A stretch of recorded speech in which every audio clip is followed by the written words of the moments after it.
அனைவருக்கும் வணக்கம். இது வண்ணத்தமிழ் டிஎன்பிஎஸ்சி உங்களை அன்புடன் வரவேற்கிறது.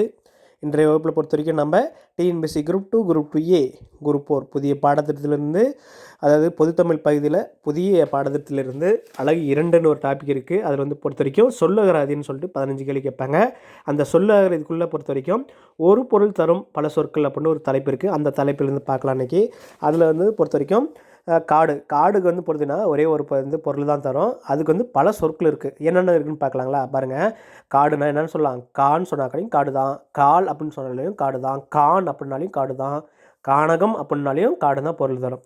அதுதான் ஒரு பொருள் தரக்கூடிய பல சொற்கள். என்னென்ன வருதுன்னு பார்த்தீங்கன்னா, கால், கான் அப்படின்னாலையும் காடு தான், கானகம் அப்படின்னாலையும் காடு தான், அடவினாலையும் காடு தான், அரண் அப்படின்னாலையும் காடு தான், அடுத்து ஆரணி அப்படின்னாலையும் காடு தான், புறவு, பொற்றை அப்படின்னாலையும் காடு தான், பொழில் அப்படின்னாலையும் காடு தான், தில்லம், அழுவம், இயபு, பலவம், முளரி, வல்லை, விடர், வியல், வனம், முதை, மிலை, இரும்பு, சுரம், பச்சை, பொதி, முளி, அரில், அரல், பதுக்கை, கணையம் அப்படின்ட்டு பல சொல் இருக்குது.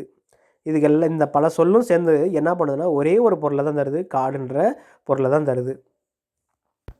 அடுத்தது கடல் என்று பார்த்திங்கன்னா பொருள் தரக்கூடிய பல சொற்கள் பார்த்திங்கன்னா புணரி, ஆழி, சாகரம், சமுத்திரம், பவ்வம், வேலை, முன்னீர், நீராளி, பெருநீர்.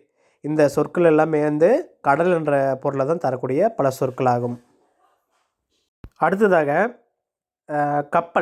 கப்பல் என்று பொருள் தரக்கூடிய பல சொற்களான பார்த்திங்கன்னா களம், கட்டுமரம், நாவாய், படகு, பரிசில், புனை, தோணி, தெப்பம், திமில், அம்பி, வங்கம், மிதவை, பக்ரி, ஓடம்.